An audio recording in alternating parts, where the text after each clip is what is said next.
2021년 참 작년에 이어서 계속되는 팬데믹으로 인해서 얼마나 수고가 많으셨습니까? 염려가 많으셨습니까? 참 어디를 가도 누구를 만나도 항상 혹시나 하는 이런 마음 많이 졸이며 살아왔습니다. 이 모든 것이 하나님의 은혜였음을 고백합니다. 요한계시록은 인류의 역사가 되어진 일과 그리고 현재 일어나고 있는 사건들과 또한 미래에 되어질 일들을 말씀하고 있는 신약 성경 중에 제일 마지막, 신구약 성경 중에 제일 마지막 책이 요한계시록입니다. 유일하게도 신약이 와서 묵시록, 예언서가 바로 요한계시록입니다. 그래서 요한계시록은 대체로 어떤 용어로 쓰여졌는가? 상징적인 용어로 많이 쓰여져 있습니다. 그래서 상징적으로 비유적으로 말씀하고 있습니다. 그러므로 계시록의 설명은 다양할 수밖에 없어요. 요한계시록을 이제 잘못 해석도 하는 분들이 적지 않습니다. 그래서 계시록은 참 조심해야 되고 주의해야 된다. 그래서 칼빈 선생님도 주석을 성경 65권까지는 썼는데 66권인 요한계시록을 주석하지 않을 정도로 참 깊고 오묘하지만 잘못 해석되는 분들이 많이 있다는 것을 우리가 생각해야 합니다. 오늘 2021년도를 보내는 마지막 주일에 주 하나님께서 친히 말씀하신 마지막에 관한 의미를 함께 은혜를 나누자 합니다. 8절을 한번 다시 읽어봐요. 주 하나님이 가라사대 나는 알파와 오메가라 이제도 있고 전에도 있었고 장차 올 자요 전능한 자라 하시더라. 나는 알파와 오메가라. 이것은 신약 성경은 헬라어로 쓰여졌어요. 그래서 이 헬라어의 맨 첫 글자가 우리는 기역 있죠. 기역. 그게 알파. 오메가는 히읗. 맨 끝에 나오는 글자가 오메가입니다. 그러니까 처음과 끝이다. 이런 말씀입니다. 그래서 이 처음과 나중을 주관하시는 영원하신 하나님, 전능하신 하나님 앞에서 2021년 마지막 송년주의를 맞이하여 오메가의 참된 의미를 생각해 보고자 합니다.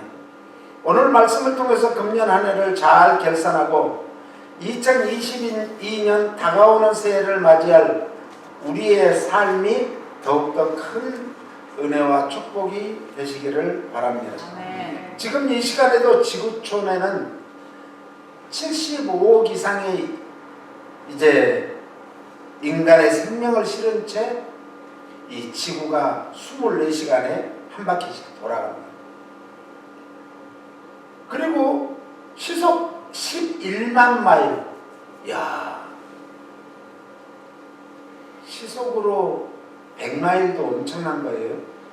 그런데 1000마일도 아니고 10,000마일도 아니고 11만 마일로 속도로 이제 달려가고 있어요.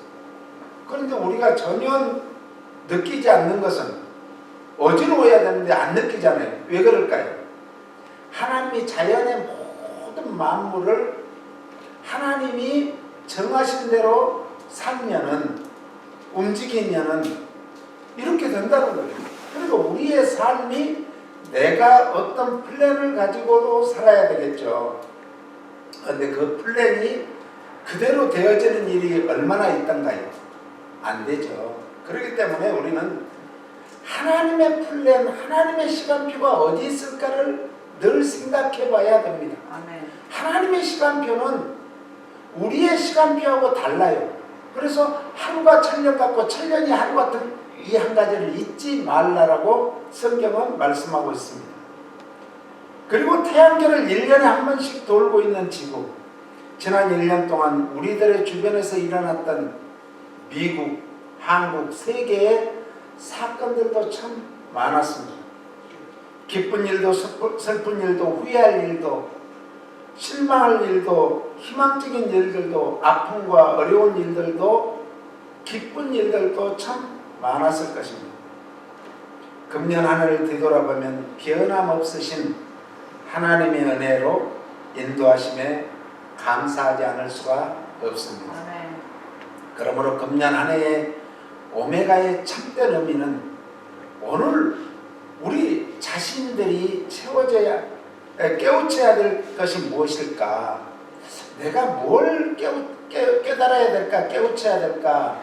금년 한 해 동안 팬데믹 속에서 정말 이 팬데믹 가운데서 팬데믹만 핑계치면서 우리가 살아왔는데 과연 그것이 옳았는지, 우리는 그 팬데믹 가운데서 오히려 하나님을 더 소망하고 하나님을 더 바라보고 살아야 되지 않았을까? 이런 걸 깨우쳐야 되지 않을까요? 그래서 개개인의 삶에서 하나님을 기쁘시게 하는 삶을 사는데 얼마나 살았을까? 금년에는 우리가 하나님을 기쁘시게 하는 삶을 살자 했는데 내년에는 이제 우리가 믿음이 없이는 하나님을 기쁘시게 하지 못하는 일이 있잖아요. 그런데 믿음으로 어떻게 하나님을 기쁘게 하는 삶을 살까? 그것은 야고보서 4장 14절 이제 17절 22절에 보니까 행함이 있는 믿음으로 행함이 있는 삶을 사는 것이 하나님을 기쁘게 하는 거예요. 행함이 없는 믿음은 곧 그 자체가 뭐라겠다고요? 죽은 믿음이라고 그랬어요. 살아있는 믿음을 보여줄 때 하나님은 기뻐한다는 거죠. 그래서 교회 생활에 있어서도 팬데믹이라는 핑계거리로 인해서 하나님께 게을리 신앙생활을 했지 않는가 한번 뒤돌아봐야 되지 않겠습니까? 우리가 금년을 살아오면서 잘 결산할 수 있는 계기가 되어서 새로운 반성과 결단의 시간이 되고 새해에는 어떻게 더 하나님을 기쁘게 하는 삶을 살까를 깊이 묵상해야 될 줄로 믿습니다. 제가 교회적으로 감사할 일은 이 어려운 팬데믹 가운데서도 보석처럼 반짝반짝 빛나는 성도들을 생각해 볼 때 감사와 축복 기도를 아니할 수가 없습니다. 우리 풍성교회와 성도님들과 가정과 직장과 사업장 위에 하나님의 크고 놀라우신 축복이 새해에는 풍성하게 넘치기를 축원합니다. 아멘. 안타까운 것은 우리 서기가 참 우리의 마음속에 서기라는 이미지, 이름을 남겨놓고 떠났습니다. 저는 눈물이 그렇게 났어요. 그래서 왜일까? 하나님 왜 그렇습니까? 기도하다가 감사한 것은 서기는 우리들보다 하나님의 품으로 갈 수 있는 준비가 되었다.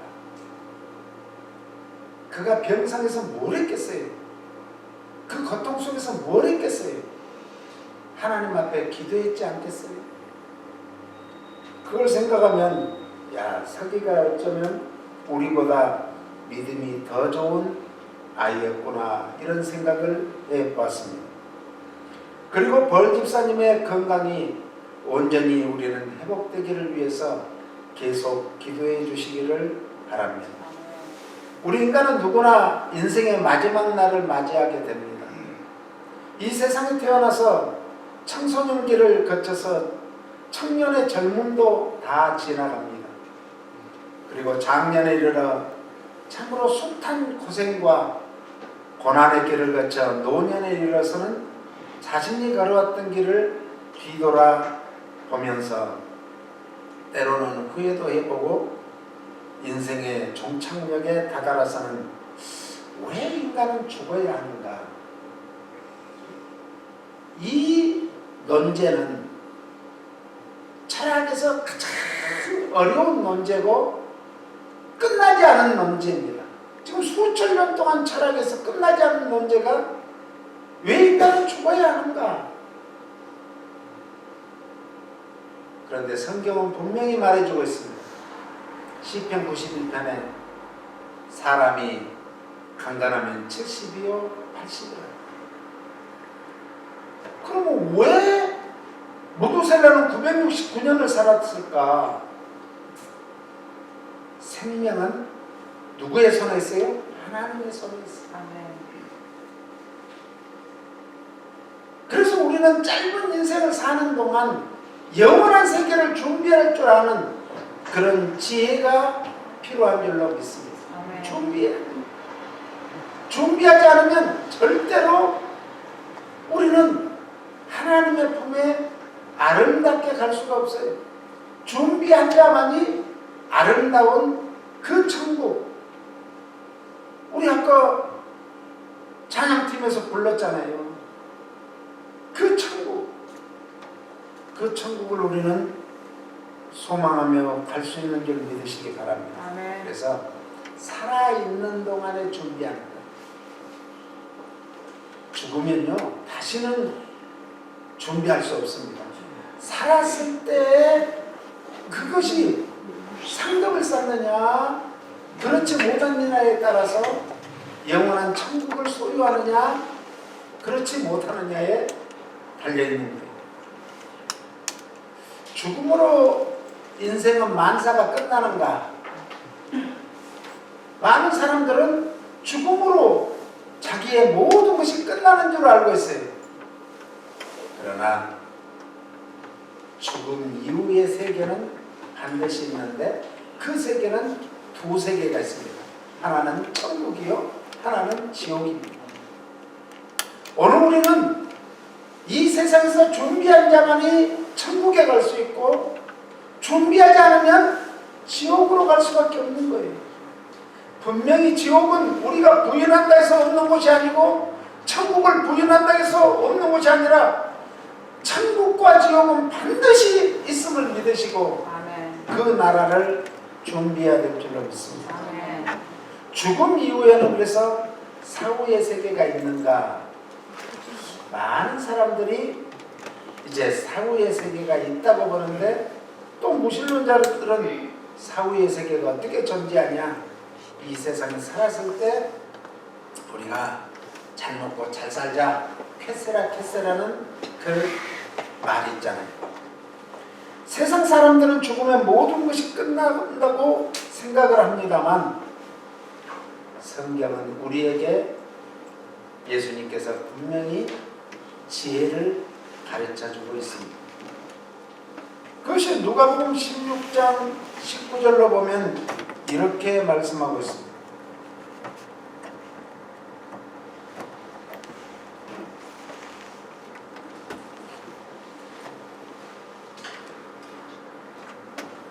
한 부자가 있어 자색 옷과 고운 베옷을 입고 날마다 호화로이 연락을 하는데 나사로라 이름한 거지가 헌대를 앓으며 그 부자의 대문에 누워 부자의 상에서 떨어지는 것으로 배불리려 하매 심지어 개들이 와서 그 헌대를 핥더라.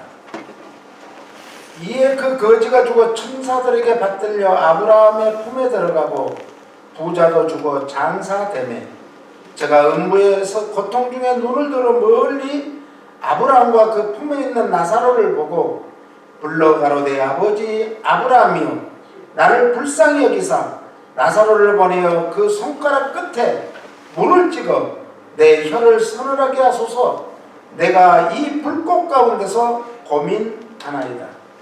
아브라함이 가로되 예 너는 살았을 때에 내 좋은 것을 받았고 나사로는 고난을 받았으니 이것을 기억하라. 이제 저는 여기서 위로를 받고 너는 고민을 받느니라. 이뿐 아니라 너희와 우리 사이에 큰 구렁이 끼어 있어 여기서 너희에게 건너가고자 하되 할 수 없고 거기서 우리에게 건너올 수도 없게 하였느니라.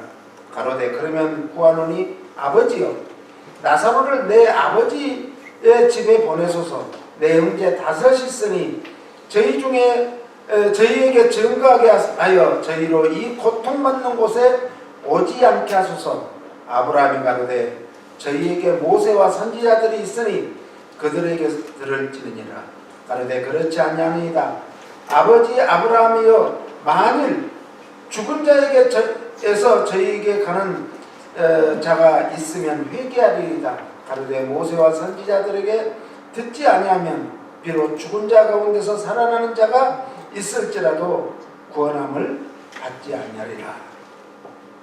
이 말씀은 뭐냐면 부자와 우리가 너무도 잘 아는 거지 나사로 비유를 통해서 예수님이 들려주시고자 하는 핵심적인 내용이 뭔가, 외식적인 삶을 살면서 물질과 세상을 사랑한 바리새인들, 당시에 가장 율법을 잘 지킨다는 바리새인들을 경고하고 있는 말씀.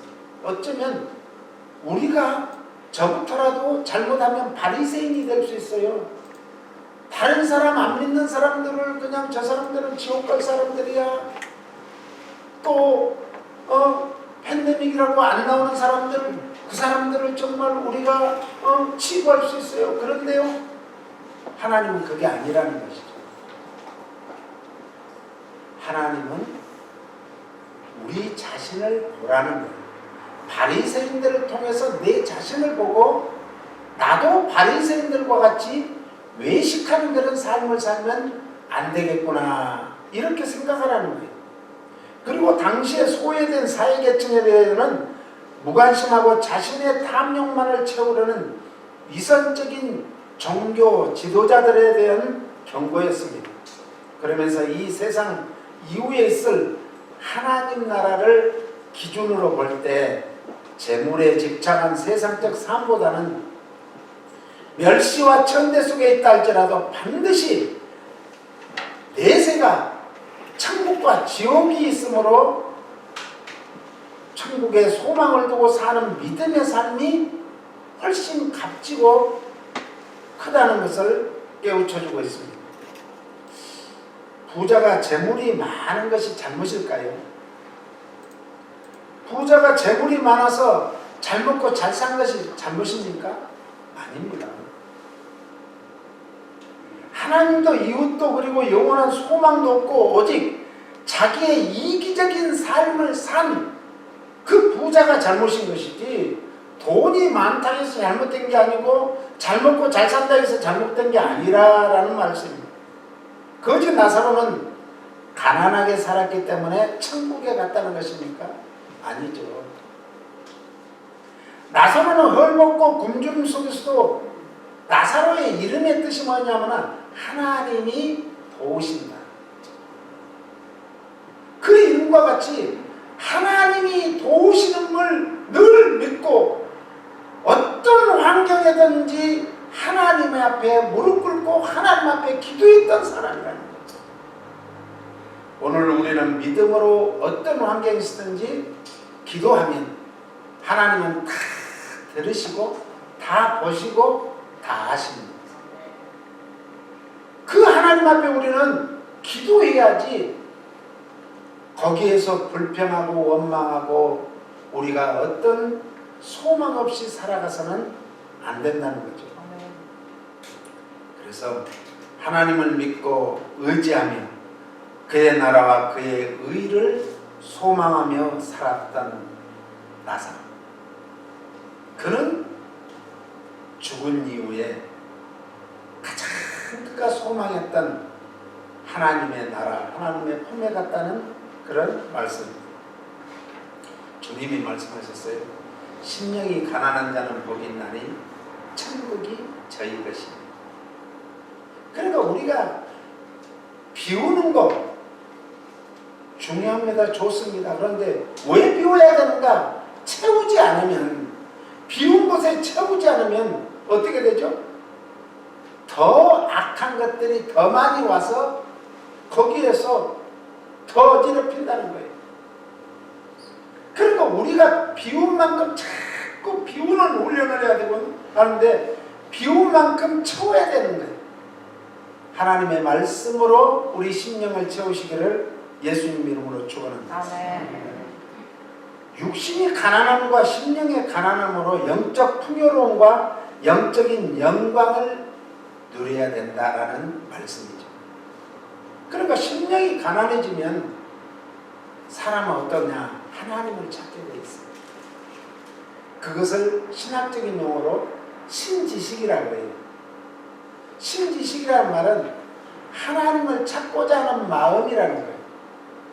우리 모든 사람에게는 하나님이 우리를 창조했기 때문에 하나님을 찾고자 하는 마음이 다 있어요. 그런데 어떤 마음이 크느냐,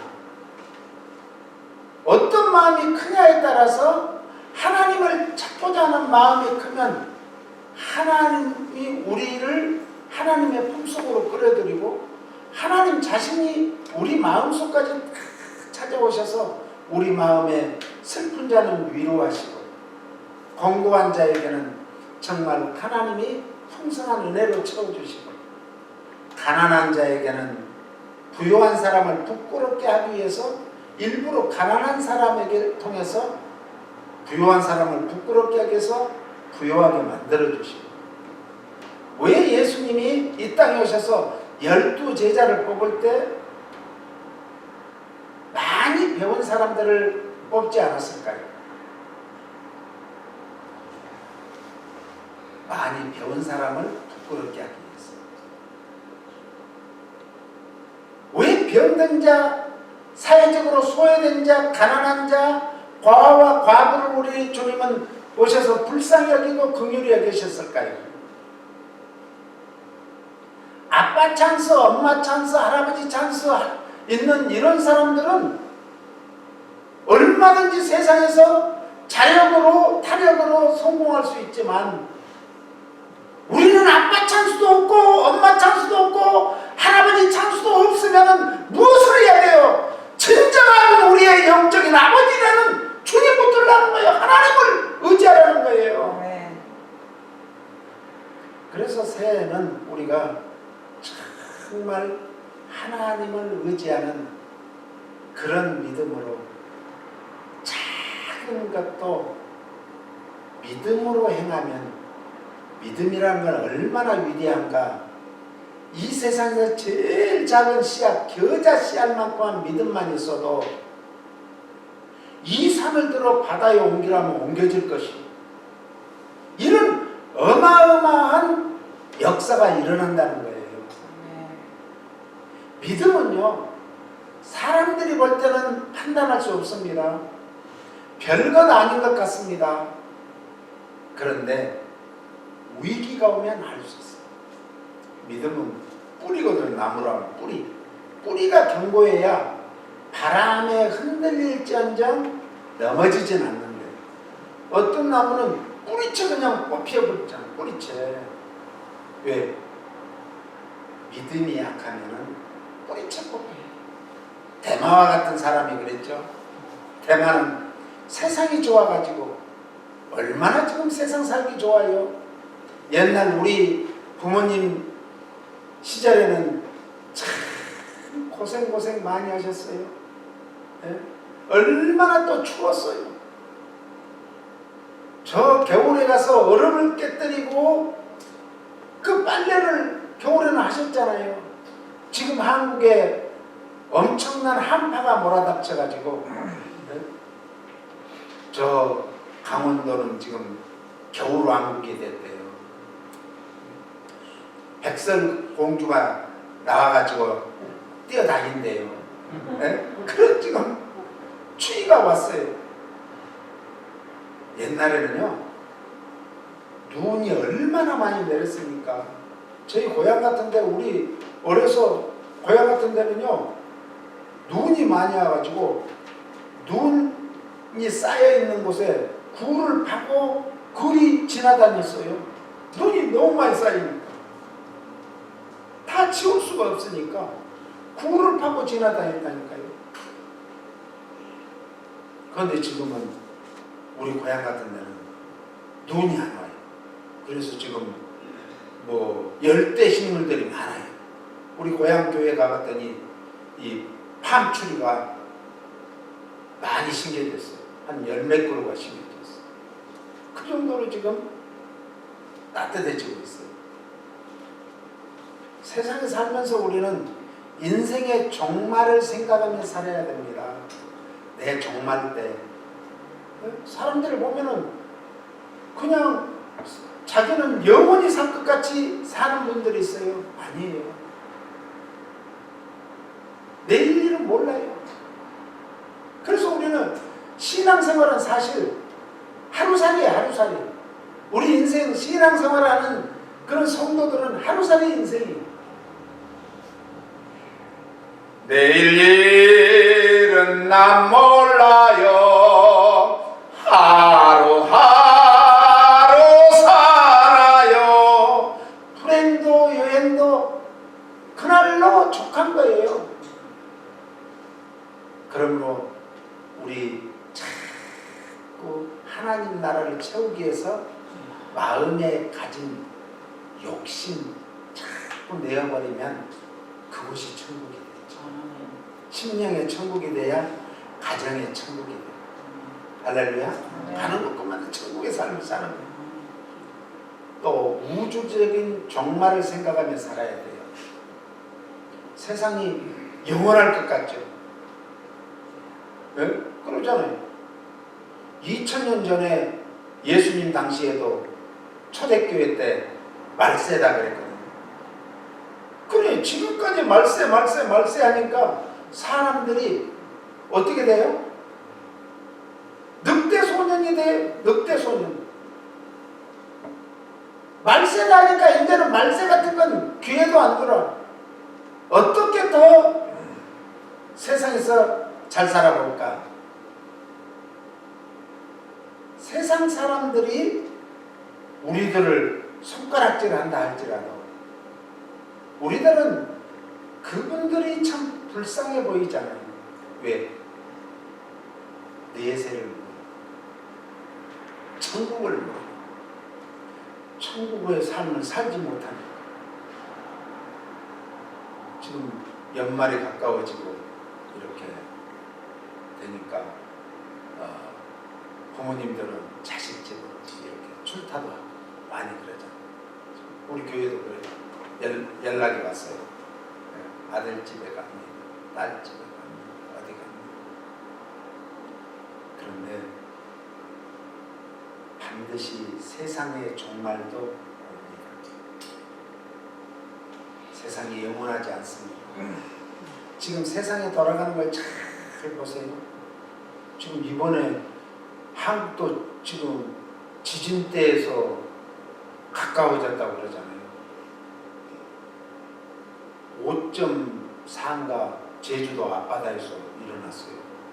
그래도 참 감사한 건 해일도 안 일어났어요. 바다를요, 하나님이 야 너희들은 파도가 쳐도 여기까지만 쳐. 그렇게 경계를 정해놨기 때문에 파도가 아무리 쳐도 거기서 치는 거예요.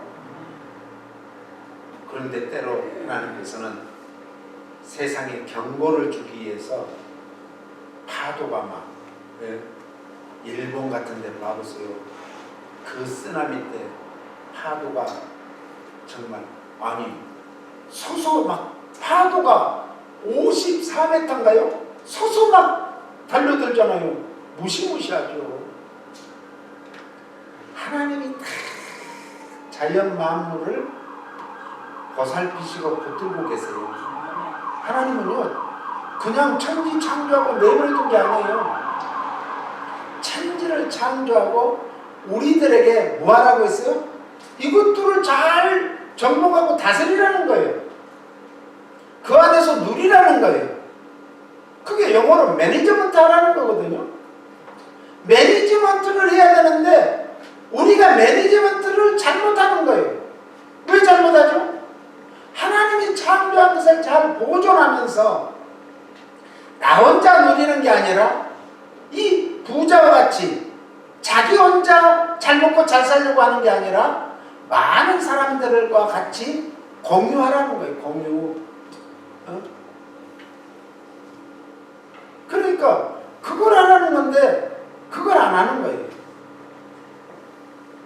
인생이 강건하면 70여 80년은 살아갈 텐데 아니 100년 100수십 년을 살아간다 한들 언젠가 다 이 세상 따라갑니다. 그때에 가서 우리 껄껄껄하면 무슨 소용이 있겠어요? 우리의 생명도 물질도 재능도 건강도 우리의 가진 모든 것이 하나님의 것입니다. 그러므로 우리는 뭐냐? 청지기라는 것은 내 것 가지고 내 마음대로 하는 게 아니라 주인의 것을 매니저먼트를 하는 거예요. 오늘 우리는 주인의 것은 하나님의 것을 가지고 우리의 몸도 내 것이 아니에요. 바울이 그랬잖아요. 우리의 몸도 우리에게 주어진 24시간 하루가 우리 것인가요? 아니에요. 날수와 달수와 햇수 모든 것이 하나님께서 하시는 거예요. 우리는 한 해의 결산을 해야 됩니다. 더 중요한 것은 우리 인생의 결산의 때가 곧 다가옵니다. 우리가 결산을 했을 때 너는 플러스 인생을 살았느냐 곱하기 인생을 살았느냐, 너는 마이너스 인생을 살았느냐 나누기 인생을 살았느냐, 다 셈할 거예요. 하나님은 정확하십니다. 1.1획도 변함없으십니다. 세상 사람에게는 적당히 넘어갈 수 있지만 하나님 앞에서는 안 통해. 우리 남은 여생에 우리에게 들려준 제 몫에 뭐가 있다고 했어요? 십자가가 있어요. 십자가를 바로 지고 지금까지 네가 살아왔느냐? 앞으로 살아갈 것인가? 아니면 십자가는 내버려두고 내 마음대로 내 생각에 오른 대로 속이 안에 오른 대로 살아갈 것인가? 주님은 계산할 때가 곧 옵니다. 그때에 가서